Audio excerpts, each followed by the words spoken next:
So hi everybody, welcome to The Hard Truth Inside the Football Industry podcast with me, Philip Ideson, and Darren McAnthony, former chairman, current El Presidente of Peterborough United. How are you doing, Darren? I'm all right, pal. Listen, obviously I've been busy working where you've been grifting and holidaying up in California. Yeah. Well, for some. You know what I mean? It's, you're back in liberal heaven over in California there, you must have been. Right. Did you have a good time? Yeah, it was great, thank you. We got back last night, so feeling a little bit jet lagged, which I never thought was possible in country, but those 3 hours still make a difference. It was great in California, but it's also really interesting. I'm not going to go off on a COVID diatribe for the next 10 minutes, but just seeing how different states kind of go about things is interesting.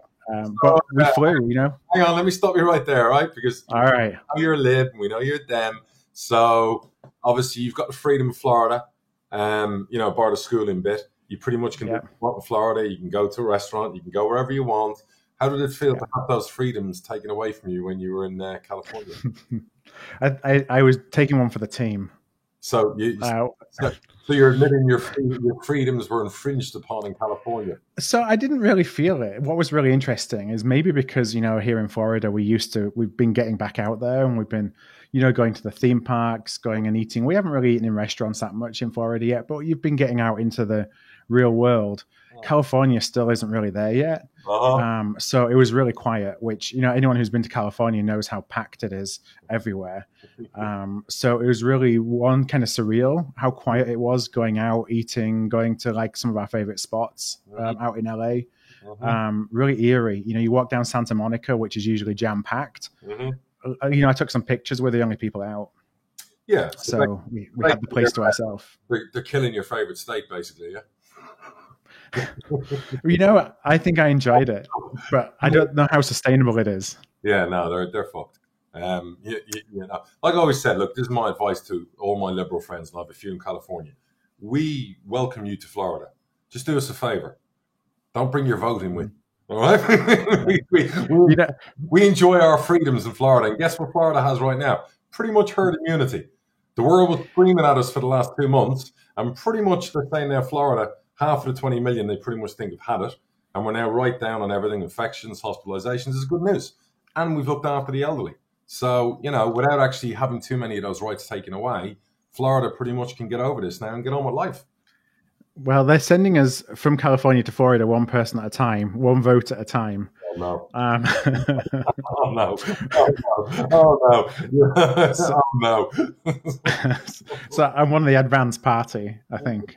But it's nice, though, isn't it, to be home and know that, it's look, California's gorgeous. And I've said that to you before. I look to move out there until I looked into it more. But it really is. And this goes for any place that's locked up still.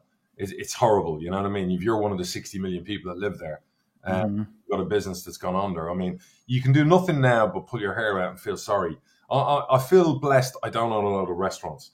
I don't own a load of businesses that are like hospitality based, because I'd be committing Harry Carey right now, because I'd be just like, I can't open my businesses. I can't go about life. They don't try to do things safely. It must be so, I can only imagine the angst, the depression, the frustration for anyone that owns a business that's basically told they're not allowed to open it. There must be no worse feeling in the world, to be fair. No, I mean, you walk down some of the high streets that we walk down, or the American equivalent of the high street, and just they're all shuttered. There's just all these stores, and I don't know how they can reopen. It's horrible. I mean, it's tragic. They're not going to, some of them. I had a friend up there who had 2 car garages. He sold cars, and he was very successful, and he's lost them. He stopped paying the bills 2 months ago.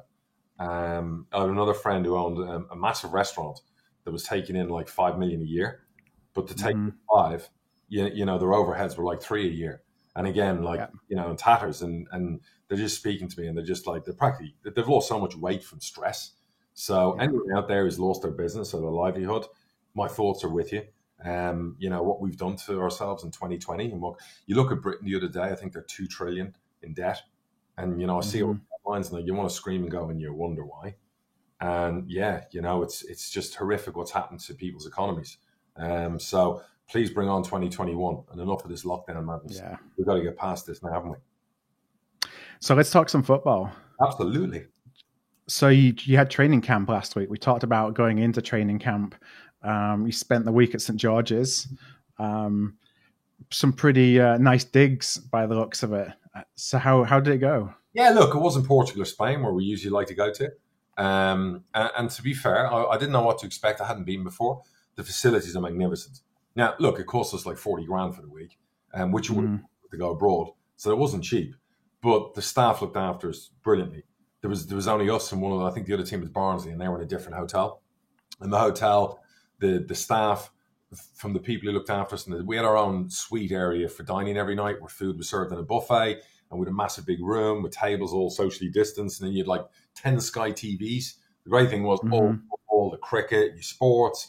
I was staying in obviously the Sir Bobby Charlton suite, which was the presidential suite in the hotel. Fantastic.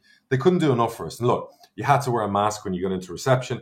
Fair due, no problem at all. The odd time you walk, forgot, you'd have an ask Matty come on top of you and go, "Where's your mask?" And you're like, you're pulling it out, you know. And that was fine. I understood the rules because they're abiding by laws to stay open. But I thought, you know, they were classy the way they handled it. It was magnificent. I couldn't speak highly enough. I went around and said thank you to the waitresses, the chef, all the people who'd looked after us. And they said, "Oh, your footballers are so lovely."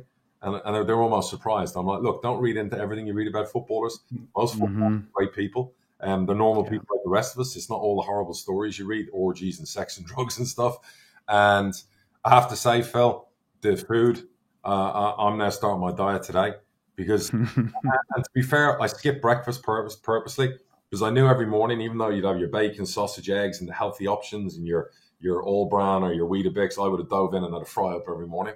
And I stayed out because lunchtime was like soup and bread. I love a warm roll. I have 3 of them. And then it's like pasta, steak, fish. And I was going up for 3 helpings. And I was like, you know, lunch was at like 11, 12 o'clock. Dinner was at 7 o'clock. I ate so much, I swear to you, my stomach, I was in pain when I left on Saturday. But the only thing I missed was, you know, when we got to Spain or Portugal, usually at night, the management team, we'll have a bit of a quiz night. We'll sit out on the terrace. We'll be able to, because it's hot and warm, you sit outside. You have a little bit of banter, you know, a little bit of repertoire and all of that. And you couldn't really do it there. They had a terrace outside, but it was next to the bar. They didn't really serve out there. So it was kind of, I know that sounds spoiled and everything else, but yeah, that was probably the only thing missing. But the games were brilliant. We played Stoke. That was really good. It was really funny because we probably played one of our strongest sides against Stoke under 23s. And then we played Derby first team the following day. And, you know, with a lot of our young players, I said to the manager, "Fuck me, you'd think it would have been the other way around." Do you know what I mean? But to be fair, at this stage, you're getting everyone the 90 minutes. And you had 11 get 90 minutes on Tuesday, 11 get 90 on Wednesday. We had an in-house game on Saturday, and that was a high-scoring game. And again, they got, I think, 90 minutes. And the whole idea was to get fit, touch wood, no injuries, no issues. And again, it was a big area ticked in the box. So you won't find me say anything negative about St. George's, and very thankful to Stoke and Derby for coming. And yeah, great place. Absolutely superb. Sounds like next time you need to get your fitness coach or Darren Ferguson to be giving you the run around as well, so you can burn your 20,000 calories. To be fair, we've got a great sports scientist, and you know, he had given me a lot of stuff to do before, but I diet my own weird way. Like today, for me now, for the next 30 days, it'll be no bread, no carbs, no soft drinks. It'll just be basically like, you know, your fish, your you know, steaks, that kind of stuff, and turkey, lots of turkey for the next 30 days, and I'll do 15 pounds. So that'll do me. That's fine. Like I said to you last week, you got to enjoy yourself sometimes. Yeah. I'm watching your players do 20 miles a day and burn off thousands of calories. You know, you can get quite hungry watching all of that. So, but now, you know, I met with the manager, the captain, the vice captain. We talk about bonuses and what's coming up for the season. I had a great chat with all the lads. Yeah, it was a really, really positive week, to be fair. So what's next for the rest of pre-season? I mean, we're kicking off in 10 days or so, which is great. We have Colchester tomorrow night.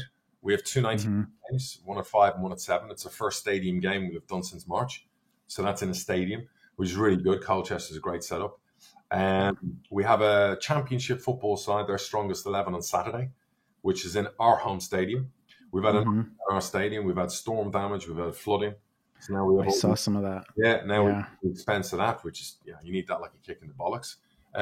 But we got, I call her Mini Dawn. She's in charge of all operations, and she's brilliant. She'll get all of that repaired and fixed. And so that's our first home stadium game on Saturday.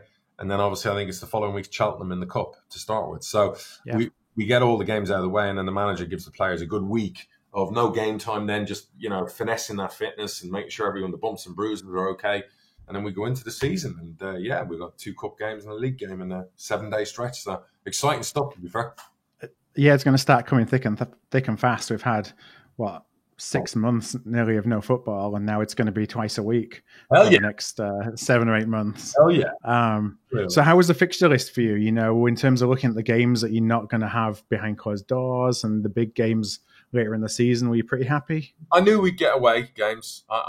You always look for the perfect trifecta. You want to be home first, you want to be home last game of the season, and you want to be home on Boxing Day. If you can strike that 3, it's great, usually financially and also to start at home. And I knew we'd get fucked. And lo and behold, we're away first, we're away on Boxing Day, we're away last. The only positive was a lot of the bigger gated games that you'd earn good money in. Your Sunderland at home, the Cobblers, our big derby game at home. Yeah. They're like 100 grand paydays. They're in the second half of the year. And fuck me, I'm not back to full stadiums by then. I give up. That's it. I'm leaving. Maybe I'll move to Mars. Do you know what I mean? To get away from this COVID hysteria as well on that side of things. So I look at it and go, yeah, financially that could do us good, because we've under budgeted for games. So now that we've got the tank, and that's no disrespect to Fleetwood, who were playing at home early on, but Fleetwood know they'd probably bring 50 fans if they came to us. We'd go to them. So it's not a big money earner. So they're the games possibly you want to have before Christmas. And then we have, I think, a couple of big home games at the end of December. Again, you'd like to think maybe you're up towards the 50% in crowds by then. So I like to think baby steps in a positive way. We're getting back to where we need to be. You look at all the stuff in the UK and everything seems to be very positive. So there's no reason fans, in my opinion, shouldn't be back in from the first game. To an extent. But look, I can moan about the fixture list. So here's the reality. We've got to play everyone twice. Doesn't matter when you play them. Accrington and Stanley won't be easy because it's always tough going up there. John Coleman, in fairness, he gets his teams playing really well. The last few years since he's been there, they'll probably sign players we won't know about. So you'll have the unknown factor as well with the players they do have. Everyone will always go, oh, games like Accrington, they're not bankers on anyone's coupon card. I can tell you, they've been our bogey team, like in League Two. And you show up, you get relegated to League Two, and you think Accrington, and they just do you. No, but they're a really good club, and we played them last year, and we were lucky at our place. We got a win. We were comfortable at their place, but they weren't easy games. No games like that. And if you want to win promotions, they are the games you have to win. And nothing would shock me about them being top half of the table this year. So, they're a settled football club, and they've got a settled manager who knows now League One. He's been here 2 years, so he knows what he's doing. So that's a toughie. You get your fans that go, oh, you're going to go there and you're going to smash them. That's not how football works. If our players aren't on it, they'll lose.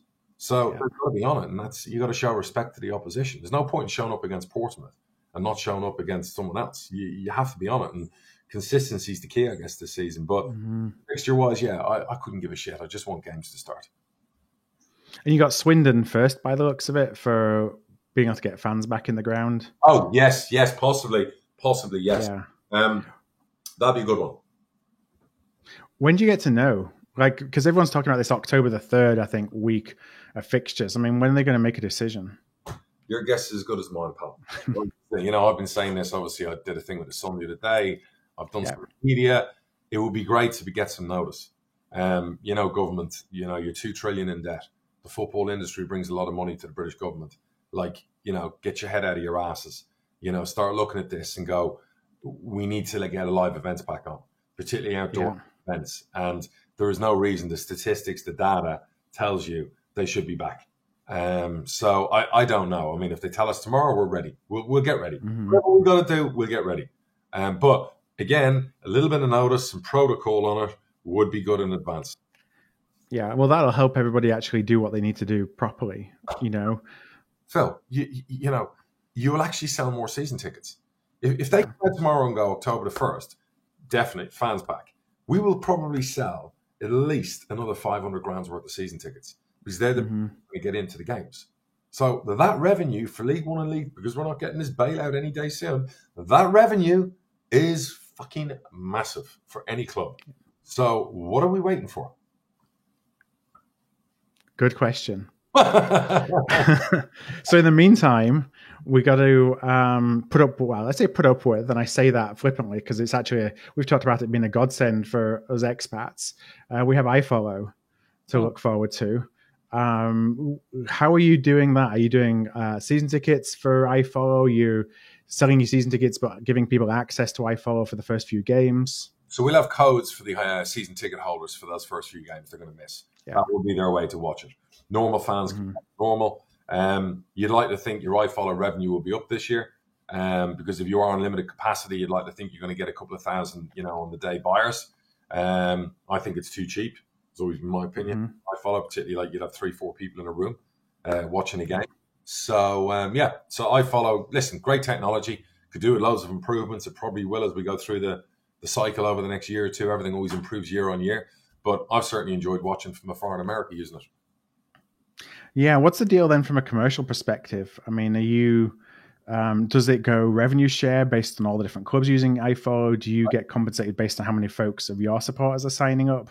Yeah, so if you bought on match day through our iFollow system, I think it's 70-30, 70 to us, 30 to iFollow itself. I could be wrong on that, but it's pretty much in that wheelhouse there, 70-30. We generate, I don't know, 20 grand from a match day home game, 14 grand for us. If you go and buy another club to watch us, that other club will get the revenue. So that's always, I think, the grainy area. So you'd always say to your fans, like, use our iFollow. Sign up through us. Whatever else, yeah. So it's definitely an area there that will help, particularly for the bigger clubs. I would imagine, the Sunderlands of the world who'll have 30,000 people who can't go. I mean, if you get all of them paying a tenner a ticket, I mean, that's 300 grand for an iFollow game. So, I mean, that's some serious revenue right there. We don't have that kind of fan base, but we have a loyal fan base, but not to that level. Yeah, I mean, that's what we ended up doing at Bradford is our season tickets finally went on sale today, actually, Monday, as we're recording this. And, everybody the way they're going to do it is basically, we had 12, 13,000 season ticket holders. We got 7,000 allowed back in the ground. Yeah. So they're going to give everyone basically, you can see half the games.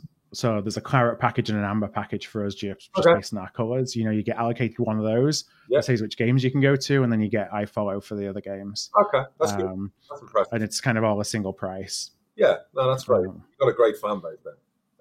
And we'll get plenty of people signing up on iFollow, I imagine. So, for us, we're going to need it, until we get back to 75% capacity. I would imagine your club's going to be in good shape financially this season. With the salary cap, with a lot of players now left, Vaughan included, a lot of the big players. I would imagine financially the club should be in pretty decent shape by the time crowds are back properly. So that's one thing to be optimistic about, I guess. Yeah, I think that's, the noises coming out of the club, I don't worry about us financially.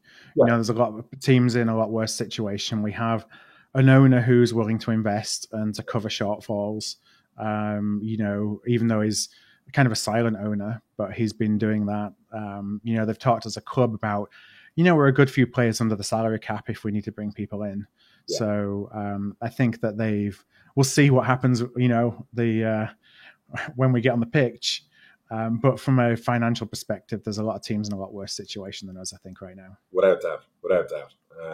Throughout the leagues, I think we know. So it'll be a really interesting few months. It'll be interesting also for the managers that are waiting for jobs.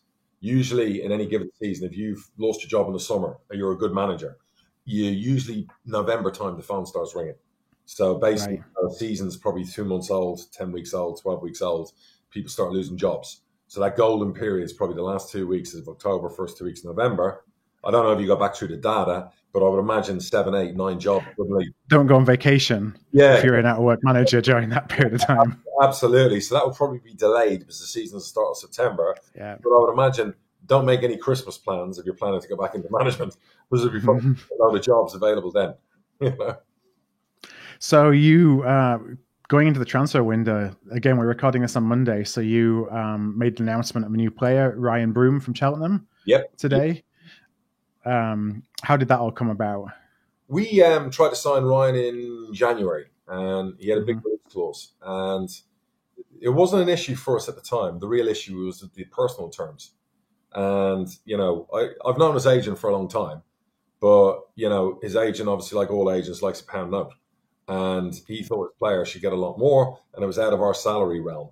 So what happened was we were made aware this summer it would be a lot more reasonable to do the deal. Call it maybe a post-pandemic, deal. So Cheltenham were brilliant to deal with. We approached them. We met their figure they wanted. We did that business. The agent and the player were very reasonable, and the player wanted to come. He was always on our manager's list. We needed 2 10s. He was always one of them. He can also play wing back. He can play as a winger. He can play in a 4-2-3-1. He's very versatile. He's technically very good. He's defensively very strong. Loads of improvement in him. He's not a finished article, even at 23. And that's our job now at Peterborough, to polish him up, make him play to our system. But a terrific young man and desperate to come and join us. So we've been working on that for a couple of weeks. There was no rush. There are own things going on. We still have players we need to move on, to gaps in there in certain positions. Because at the end of the day, the cut-off date comes close, for your 25-man, the salary cap in the squad. And we will be leaving people out of that squad to make the salary cap work. And those players have new clubs and they're going to be on the transfer list. So that's just the science of the salary cap and the business itself. So you gave a 3-year deal, which, when you think about a lot of League One and League Two teams, we're dealing on 1-year contracts, 2-year contracts, and 3-year contracts seem like a bit more of a risk. So what gives you the confidence? And I think I know how you're going to answer this, but you're offering 3-year deals, which I know from Bradford's perspective, when we've done that, we've ended up regretting it, 12 months in. So there's more of a risk factor involved in that. There isn't or isn't. You have to go risk, reward. And basically, if you pay good money for a player, 6 figures, you're not going to give them a 2-year fucking deal. So they're in 12 months for walk out the door. Yeah. Walk out the door. So when we pay money for a player, we tend to do 3 years or 4-year deals with a 1-year option, which protects us. So if we sign a free transfer, and usually somebody from, say, a Premier League club, because I'm a bit like that with Premier League youngsters at times, we've been burnt before, we usually do a 2 plus 1. So there is a science to how we do the contracts. Now, in the event it doesn't come off, Ryan or whoever we bring in, if it's an affordable contract, we feel, well, okay, what's the risk? Can we get them on loan and get their wages paid? Can we, Callum Cook for free? Yep. We got him to Brantford, your club. They paid his wages. He's now gone. So there's always an element of risk, but you have to weigh up the pros and the cons. And a player like Ryan Broom, there's no point in paying a figure for him, and then again in a year's time we have a problem with a contract. So that we as a club take that stance. A lot of our players are on 3-year deals, and right now we're on a year or 2 years. I'll be looking to negotiate with them January time to be ahead of the game, because I don't like ever being in a weak negotiation position with a player, particularly if they're running down and particularly if they're flying. If a player's flying and the contract's running down, then you're on the arse end of it, and you don't want to be on the arse end of that negotiation. So it's imperative that you look after your assets. Like we have a couple of our youngsters who you're only allowed to sign them on a 3-year deal when they turn 17. In an ideal world, it would be 3 plus 2, 3 year with a 2-year option. So what I'll do with some of those starlets is 18 months into the contract or a year into the contract, once they hit 18, I can sign them on a longer contract. I will rip it up and we'll do a new one. And that, again, is called protecting your assets. Yeah, and I guess what separates you a little bit from a lot of teams in League One and League Two is you're actually out there paying fees. Correct. Whereas certainly a lot of teams at this level are looking at picking up free transfers for the most part. Some people will prefer to pay more on wages and no fee. We always go the other way. We prefer to pay a fee for a gem and pay less wages. Players don't come to us to get rich straight away. Players come to us with the pipe dream of getting weighed in for 30, 40 grand a week when they leave us. And they understand we give them an opportunity to do their stuff, win stuff for us, and put themselves in a window. And because of our record and being the deal makers we are and have been for over 11, 12 years in the transfer market, some of these strikers should be paying me, by the way. I always laugh. It's a pretty proven path that you've got going there. Are you kidding me? If you're a good striker and you don't come and make it big at Peterborough, that's on you, not us. We give you the platform. We play the football. It's all about scoring goals. So, to be arguing about money and wages is pretty ridiculous when you think about what some of the strikers have gone on to earn that have left us after 18 months. Ivan being the next one who's going to be made for life. That's just the way it goes in football. So any strikers listening to this out there that we might be talking to, and let your agent blow it for you. Remember that, and don't forget my fee. All right, for putting you in that window. I'm joking. It's like renting space in the supermarket. You're a big brand, you rent space from them, so you're in the shop window. Versus the other way around. I want us to get to the stage where we can get to the championship and have a bit more time with some of the players, because it will be life changing for our club. Ivan Toney would have been a 20-25 million pound sale, and 20-25 million for us on our facilities and our academy, and paying our debt and putting ourselves. That is just for Peterborough United. It's the fees we get in League One, incredible. No one does what we do. We are the deal makers. But in the Championship, you see Brentford. That's our model. That's what we do. We get the same fees. So that would just set us up for a long period of time. So that's the key for us. We've got to get to the champion. It's interesting. So I picked out some stats from Experimental 361, who put some great data together around, really all the certainly Championship, League One, League Two. And there's the stat that came out, and I'm kind of looking down at in front of me, was squad churn. I'm looking at different squads within League One and League Two, and where your squad is today versus how many minutes those players played last season to show how much churn you have within the squad. And for Peterborough, you're top of the league in terms of 84% of minutes from last season are your squad players this year. And the vast majority are here in the 60s, 50s, 40s, Lincoln 25%. You stand out in terms of having players that you don't have that much churn, so you're only adding a player or two here. I mean, I imagine that's by design and one of the things that kind of separates you from the rest of the teams in the league. Continuity was key. We went through a period there a couple of years ago where we were bringing in 15 new players every window, and it's just there's no continuity. And it was a conscious decision by me on the recruitment side last summer. We were going to put together a squad we felt could grow, and it would be a 4-in, 4-out type process, maximum 5, which would mean every summer for the next 2-3 years, 5 would go, 5 would come in kind of thing. And we feel our last game was a 2-0 win against Portsmouth. I'd be shocked if 8, if not 9 of the starting 11 that played in that game weren't in the first game of the season. I'm not the manager, whatever he picks, but we will have a strong core. Defensively, Golden Boot winner or Golden Gloves winner, players throughout the squad. We have younger players that are now a year older. We've brought in players. We've brought in a new goalie. We've brought in obviously a young centre half. We've brought in an extra central midfielder for competition in there. And obviously we're bringing in a couple of 10s and potentially a striker. So from a continuity point of view, we're in a really good place. Now, I'm hoping that pays off. You like to think it pays off. Hopefully, that favours us. Who knows? But it's going to be a weird summer, because I looked last week at all the business being done by our rivals, competitors. There isn't that much business being done. So I know they've lost players, but there hasn't been that many replacements brought in. It's going to be really, I think, until October, no one's really going to know how teams look. It doesn't matter about September. The window closes in October. I think there's going to be a mad dash probably the last 2 weeks of September. And there's probably going to be more Premier League youngsters coming into League One, which is a bit of a shame because there's a lot of unemployed footballers out there. But if agents and players who are holding out for deals, the penny fucking drops, maybe they'll get back into work. But I know that for a fact there's some out there who think like Brewster's billions are coming and they're going to, they're not living in fucking today's reality. And sometimes that could be my biggest criticism of footballers and agents. They're a little bit devoid of reality when it comes to the financial stuff. And with the pandemic and everything going on, it's kind of like wake the fuck up time. So if you're a footballer and you get to September and the league starts and you're still not training with a club, your value is going to actually drop even more. So if you're offered 1,500 quid a week now, you'll be lucky to get 800 quid a week then, because salary caps will be full, squads will be full, there'll be less competition for your services, and you're going to get thrown token amounts. Like you want a job? I'll let you. I'll pay you a bit to have a job, basically. That's the market. It's you look at economics. That's just the basic it.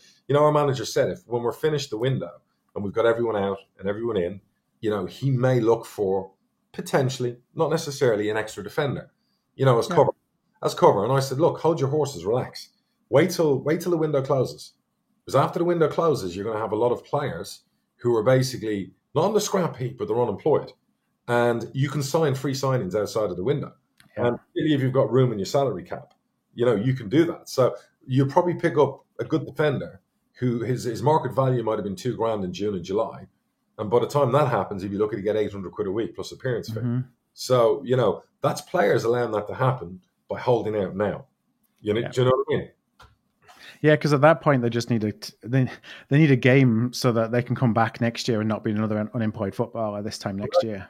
Correct. So, my advice to the players out there who are holding on, you got to get some reality in there. You got to set your expectations lower because it's a whole new world. And I know that I've got so many agents I talk to, and they're bringing players to clubs where last year they got $4,000 a week. They're now getting 1,700 quid a week. That is just the new reality. And by the way, that's normal for everyone out there. That's even people in normal jobs who've lost jobs and they're going back into new jobs. You know what I mean? That is the horrific reality for the next couple of years because of this stupid pandemic. And what supply and demand, unfortunately. Supply and demand, Phil, you're in the business, you know it yourself. When the furloughs end, you will see companies get rid of thousands, if not millions. Yeah. And that's just the way. Yeah. In our in the kind of business side of what I do, that's one of the things that we see is that you have all these corporate budgets right now that people have tried to put every last pound or dollar into saving as many people as they possibly can. And they did that through now. And now the penny's dropping and they're going through 2021 budget planning, realizing that that's not sustainable. And I fear for what that means as people are kind of resetting budgets for next year. Ruthless is going to be the key word because you're going to have to get ruthless. And unfortunately, that is just the way it is. I hate the word new normal. I just think it's a 24-month horrific period we're probably going to go through worldwide. It's the worst hasn't come yet. And I don't want to sound like Mr. Negative. People would be like, listen to this going, oh, you're wrong. Unfortunately, I've been through a couple of cycles now. The experience tells you what's coming. We're going to be on our arses for a while. So we're going to have to fight a bit harder. And that goes for everyone out there who loses a job. You're just going to have to graft a bit more and you might have to do some extra work or take extra jobs for a while. It's going to be a little bit of pain, short-term pain, and eventually for the long-term gain. So last question on transfer window and why things may be slow. I mean, could one of those reasons be, and I'm really just speculating here, that clubs just don't want to carry those wage costs right now. So they want to wait as long as they possibly can before they start carrying some of those costs when they've been letting go a bunch of people over the summer. Sure. You got to, like our budget usually is from June until the following May. So if I budget a player, I don't know, 70 grand a year. If I end up signing a player in September, I can maybe pay him a bit more wages and still get into my 70 grand for that year. So, there could be a bit of that, an element of that, people waiting. I know with like the Prem and some of the champ clubs, some of them were back late because of the playoffs. A lot of the recruitment planning is only really starting now. There will be a lot of deals done. It might not be today or tomorrow, but there will be a lot of deals done. And there'll definitely, like I said to you, a lot of loans are going to get done. It'll probably be the busiest transfer deadline day in years. People will wait till last minute to try and do deals. We'll have to do a live podcast through transfer deadline day. Listen, you're going to have to speak to Sky and a few others who want my services that day, Philip. Yeah, I bet. see how high we come on the totem pole.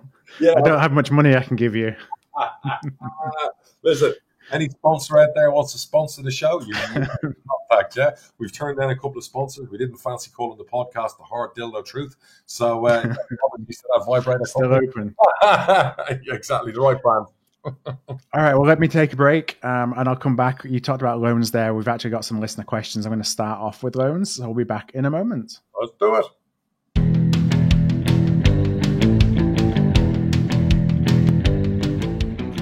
So welcome back, everybody. I want to go now into some Q&A. We've had, again, lots of questions, and I encourage you to keep on sending them through to us. The first set of questions is actually from Gordon Donovan. Gordon is a Man City fan in Melbourne, in Australia. And actually, Gordon had some questions about the loan system, which I thought tied in quite nicely to the conversation that we just had.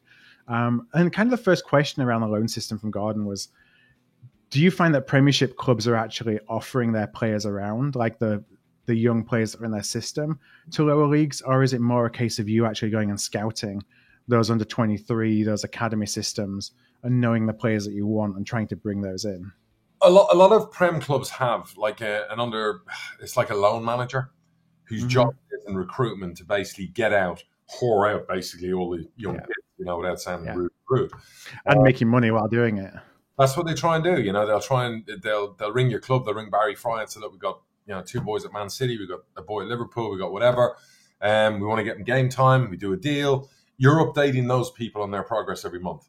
They want the managers who update them. They need to know why haven't they played games, blah, blah, blah, blah. You also have managers, like my manager will go to the under 21, under 23 games, and they'll see some of the younger kids. You play a checker trade game, you'll see a youngster. You'll ring the club and go, are they available for loan? We've got Mark Robson, who's been working in the England under 20s, under 19s, under 18s. So his knowledge of all the best youngsters at Prem Club, you ask him about any player, he'll say, our player is that behind that player and blah, blah, blah, blah, blah. And he's really good. And he'll know their characters, their personalities. So that's how it works in general. You also have agents. I had an agent today. He had a youngster at Newcastle.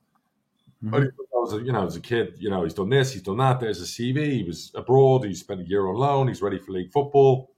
And I said, look, we're not in a position for that. We don't have space for that position, but best of luck. So you've got three different things. You've got agents, you've got your own manager going to games, and you've got the clubs themselves with their recruitment manager, per se, who works in that. It's interesting that you have agents involved in that. So that you would have his owner club would have basically said, hey, if you can go find somewhere on loan, go and do it. And then it ties to the agent to go and find them something, get him fixed up, rather than him sitting around in the under 23s or the under 18s or whatever it is all season. If you're a really good agent, I've always said this, like I would have made a hell of an agent. Like, I would have been Jerry Maguire on steroids, as an agent. And God help anyone negotiating with me in a boardroom. I laugh. But I would have a young stable of young, talented, youth team players at all clubs. And my job would always be every year, speak to the manager and say, look, are they involved this year or do you want them out on loan? And I'd want that decision pretty early in pre-season. And then my job would be to go out and get my players game times, because some of these youngsters need to play 40, 50 games and then they become men and learn their trade and their craft and hone their craft and whatever else. So that's key. Any good agent worth his salt is trying to get his players out. I wouldn't want my youngsters in my stable playing under 23 Premier League football. It's a waste of fucking time. It's a waste of time. I've seen those players come through our door. It's a waste of time. If they haven't played real football, waste of time. And I'll give an example. We had Ben White. He'd been out the year before to Newport. That's why we took him. And that Newport loan, it was Newport. That Newport loan was brilliant for him, and he was ready for League One. And he spent a year with us. Then he went to the Championship. And he's had a year with, the mighty Leeds who won the league. Yeah. Now he's worth 30, 40 million.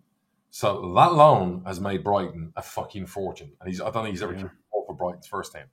So they've suddenly got a player, what a story that is. So that's where it Who could have just sat in the under 23s. Right. And done nothing. Yeah. And now his agent's going to make millions. The player's going to make millions. Brighton could potentially make millions. And that right there is where the system works. And I always remember negotiating with Brighton because he was obviously on a decent wage. And we were fighting over, wages, paying less, accommodation, but he still cost us probably 100 grand in wages pieces. And now we've played a part and been worth 30 odd million quid. And that's what I've always argued about. Premier League clubs shouldn't be allowed to charge us what they charge us. Now, Brighton were good to us. We didn't pay us full wages. But I still argue it should have been a lot less. That's where, if I'm a Premier League club, if Peterborough United, and say a prayer, become a Premier League club, I would want our best young players playing Championship League One football. And the ones maybe not so good, League Two, non-league. And the idea that I would charge them, I would just want them to play. And that's it. That would be key to me. I've got these 10 young players. I want to get 500 games amongst the 10 of them. How am I going to make that happen? Who are the clubs I can deal with who play good football, similar formation to us, good philosophy? Let's get them out. Because that's key. Get them out. We've got a couple of youngsters now that we're going to put out in non-league. And the wage isn't really important. What's important is their progress in playing. Yeah. Now, how much does the loan fee come into it as well? Is there a loan fee for every loan? Is it just, some of the bigger clubs that are asking for that? Back in the day, United tried to hit us for loan fees. And that was even when the icon himself was in charge. And I had a son working. So that wasn't his decision. That was their club policy. So, I fought against that. I don't want to pay loan fees. We had recent Premier League players we've had on loan. We've had to put promotion bonuses in. So not only are we paying wages, we've had like 20, 30 grand promotion bonuses, and it makes me fucking sick. I have to be honest. I apologize for the language, but I just think it's like, you know, and you look at it and you go, Christ, I'm already paying a big wage. I'm accommodating the player. And now I've got to give a promotion bonus. It's basically a full transfer, but with them getting the right to take him back at the end of the season. And by the way, some of the agents want paid as well. So you got agents who want to be paid for their players on loan. So the whole loan system as it is, and I've been arguing to rip up the script on this for 2 years. I've gone to EFL meetings, I've stood in the room, I've told everyone we should hold out for a window, we should be doing this like together. But as we've seen recently with votes and everything else, there is no together. The only way we fix the loan system is us as an EFL saying, fuck off, no more loan players until you go by our rules. And I'll say the rules again. For League One, 600 quid a week wage max. No accommodation. The club you're loaning from the Prem, if they're big enough, will pay the accommodation. League One will be 1,300 quid a week. Again, it's a 9-month loan. No more of this 11-month shit. Because I've had Premier League clubs charge us a loan, put a promotion bonus in, charge us a hefty wage, and want us to pay all the way through June and July for that player, even though they go back in May. That's wrong. Right.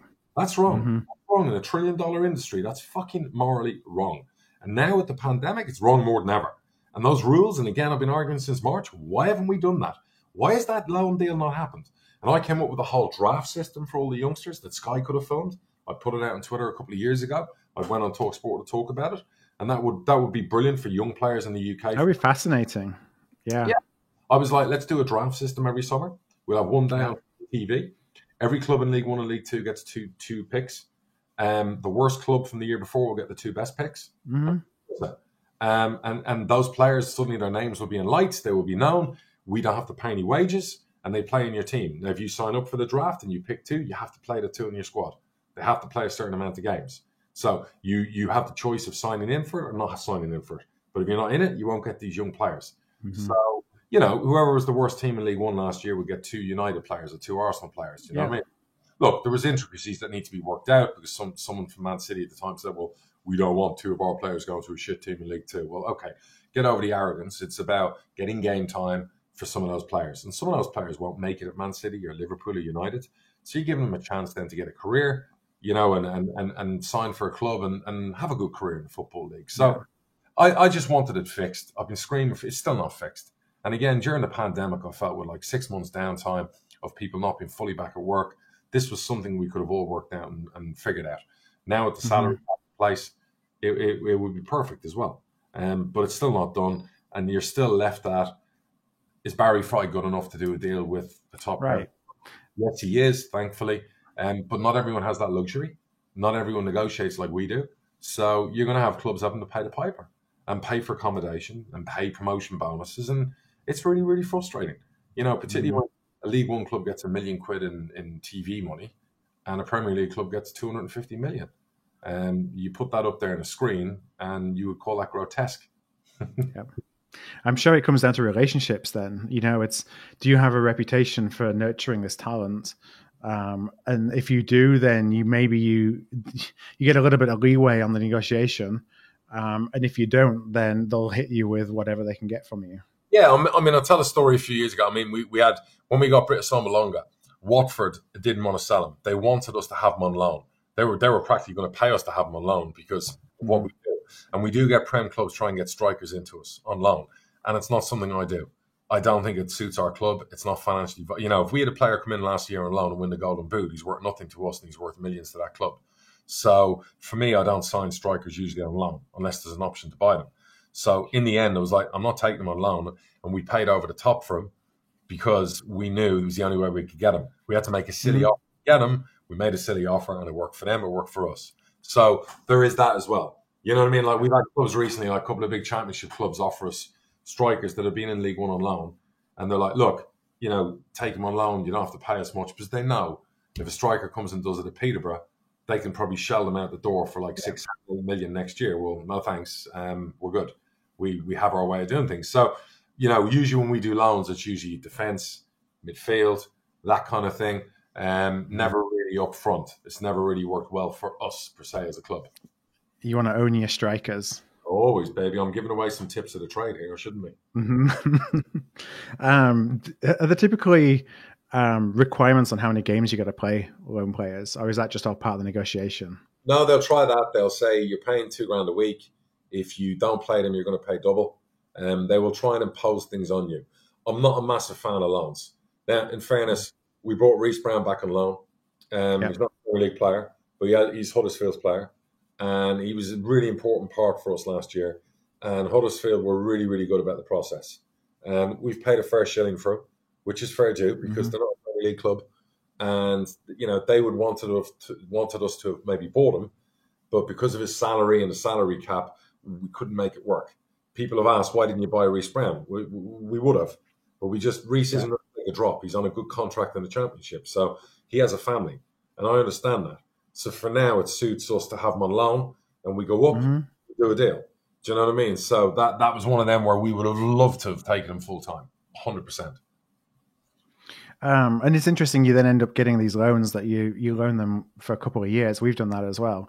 They effectively become your player, but you're getting them on for much less than you would have to pay for them if you were going to buy them outright. Yeah, we had another scenario was we had a top 7 Premier League club bid us millions for one of our young starlets. And they were like, and in the end I said, look, if you're going to buy him and we do a deal, it's this amount, but I also want the player back for a 2-year loan. So you can sign the player, give us millions. Yeah.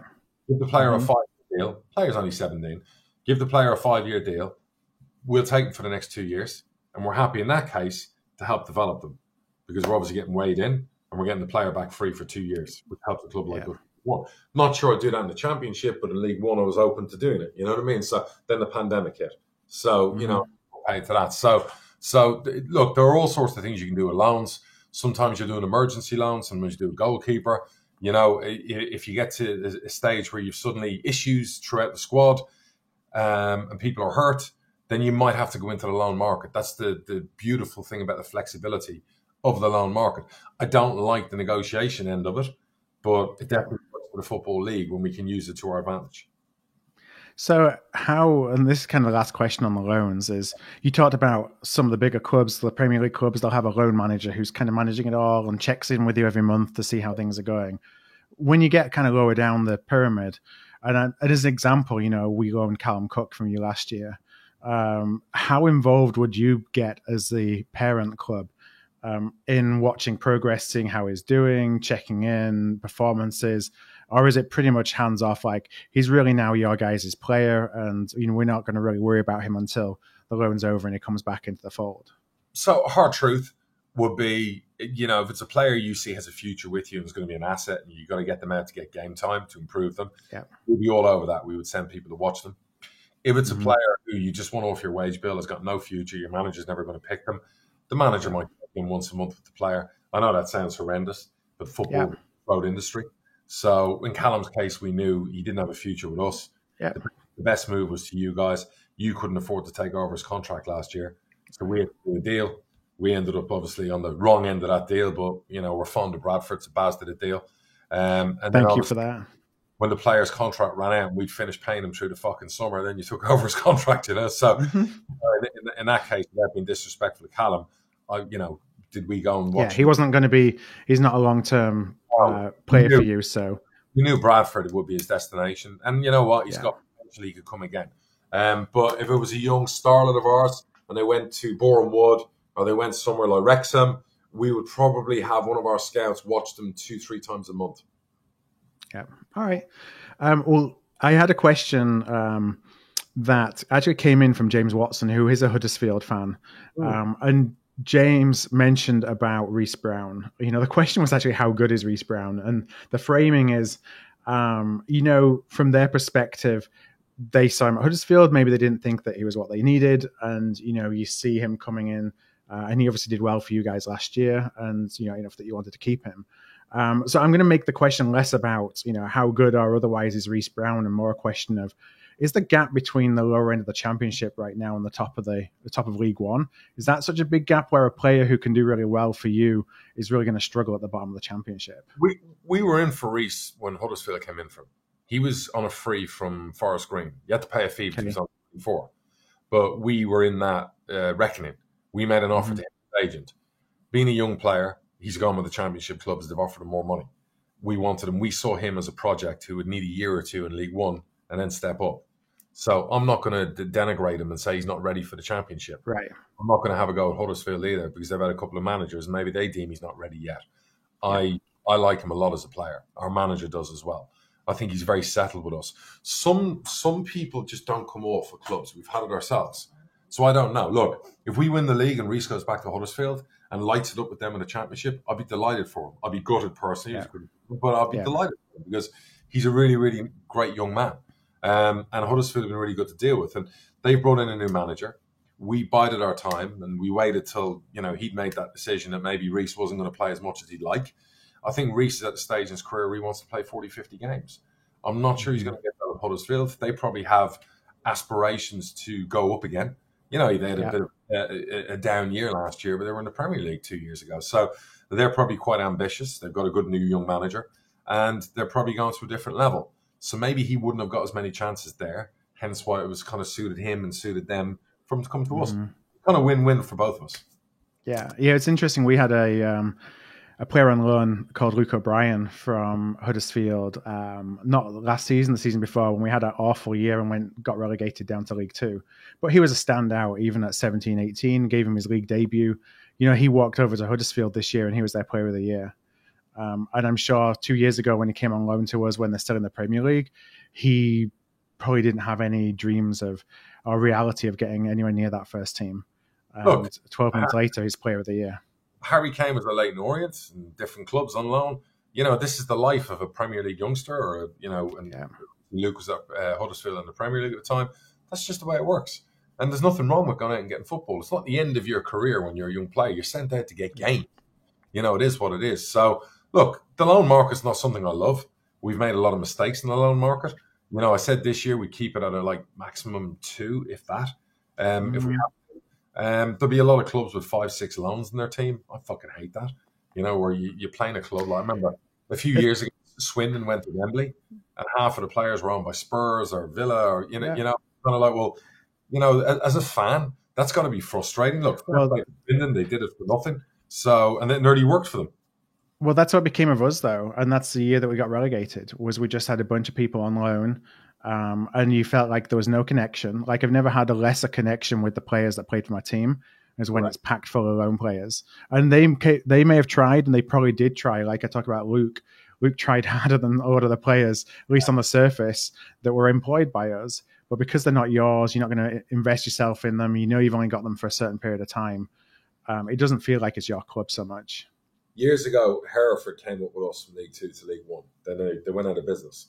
But at the time, very much half of the squad were loan players, and it got them so far, and then it blew up on them.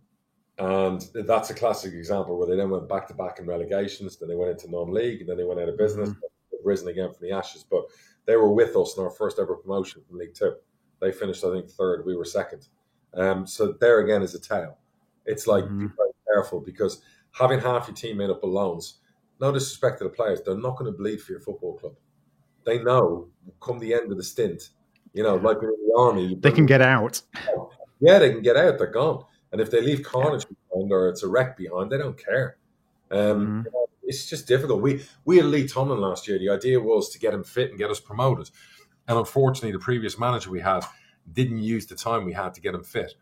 And he went back to Cardiff after the season with us, and he lost £20, and he was player of the year for them this year. And he's got so it worked for him. It didn't work for us.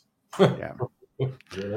Well, I know we're kind of running short on time, so I'm going to just ask one last question that we got, and it's from Luke Naylor. Luke is a Gillingham fan, and Luke asks, as a chairman, obviously you're focused on Peterborough transfers only, but how much do you actually keep tabs on what your competitors are doing? Do you keep an eye on who they are buying and kind of the impact that you think those players are going to make on those teams? Yes, I will always, every day in the morning and night, I'll check the transfer centre and I'll see what deals are done. I'll watch the press. You see the rumours, the shite, but I'll keep an eye. I have a list of talent throughout the Football League. Anytime those names ping up, they'll come up on my computer. There's alerts. I'll say, okay, well, we're not in for them now, but they've gone somewhere. That's fine. We'll go there in a year and buy them off them. Non-league players, we had a couple last year. They ended up going to league clubs. That's okay. We picked them up in a year. So I'm very involved because this is my business and the data, the analytics of it. I have a list as long as my arm, let's just say, players in number 10, number 9, and number 7, a 6, a 5, a 4. So every time clubs make moves for those players, there's a little bit of a chuckle, and then there's other fuck. Maybe I should have dived in. Then I start questioning my judgment. Which you do, but that's fine. You can't sign them all, and that's never a truer word spoken. Say that to Baz. Baz always says, back your judgment, but you can't sign them all, Chairman, or Presidente. So he's absolutely right. But I'm very, very, this is my industry, this is my game. I sleep and eat, drink, and sleep at 24/7. So I tend to always know what's going on, whether it's on gossip sites, whether it's official transfers. Well, I have my own scouts that work for me. I have my own data stuff that gets fed to me. So I'm always curious to see the ones I might have ticked as no's, how they've gone and done. Do you have any regrets of people you've missed that you just almost pulled the trigger and there was just something about it that you said, you know what, I'm not sure about that. And they've gone and, proven you otherwise? Oh, yeah, absolutely. I mean, look, we are the deal makers and we do great business and we have a good reputation for the way we do our business, but we haven't always got it right. We've signed some bad signings. When I say bad signings, I don't mean bad people, just signings. Just they haven't worked out. Yeah, we've missed out on some where I've gone no, and they've gone on and I'm not saying they've won World Cups, but they've gone on and had good careers. So there's always, we had a chance years ago to get, was it Jason Punchin at Barnet? Didn't pull the trigger on that one. Obviously, he went on, played for Palace, played for the clubs. Yeah. There's another 10 names I could give you, but maybe I'll save that for the next book of what if. But I don't play what if all the time. It's, at the end of the day, you live and die by the choices and the decisions you make, particularly in business and in life. And to keep swooning and looking backwards and go, oh, we should have done this, and we should have done that. Just can't live like that, because if you live like that, you're funny farm, you lose your fucking mind. Yeah. All right. Well, we're going to call that quits for this week. I want to thank you again for your time, Darren, catching up. We're going to do this all over again next week. So next week's episode is going to be August the 26th, where we're almost, today's episode is the 26th. Next week is going to be, it's going to be beginning of September. So we're almost going to be start of the season and talking about some football finally. And we need some more questions from fans. So yeah, we do. Let's get some hot topics for next week. Let's get some more questions from fans. There'll be more deals done in the window to come. Are you happy with your window? Are you disappointed with your window? If there's fans out there, throw names at me. Give me some names out there as well. You think I'm good at scouting and data and stuff? Have Phil test. Throw some names. Why haven't you signed him? What about him? Do you like him? I'll do my best to be as honest, brutally honest with the hard truth and all those things. So we want some viewer engagement. When we get into the season, we're probably going to have a couple of fans on the show. Season is rolling, so we can speak to some fans who lose their shit here on the podcast. I actually had a couple of ex-players message me, say, "Oh, do you want me to come on your podcast?" The arrogance of them. Do you know what I mean? So we want some engagement with them. We're close to the season starting. Maybe Phil, next week you can choose your winners. I'm not going to do it because I hate doing that, but you can pick people going up and down in the 3 leagues. All right. Game next week, and maybe we can get some fans to throw in their own thoughts as well. Any questions as well, as always, you can shoot them over to us on Twitter. So Dara is at DMAC102. I'm at P. Eidson, and we have our email. All the emails come through to me. I'll forward them over. We'll put them into our kind of prep notes, and that's contact@hardtruthfootball.com. So lots of different ways for you to get engaged, and we love all the emails and the conversations and everything that we get. So we'll be back next week. Until then, stay safe. Cheerio.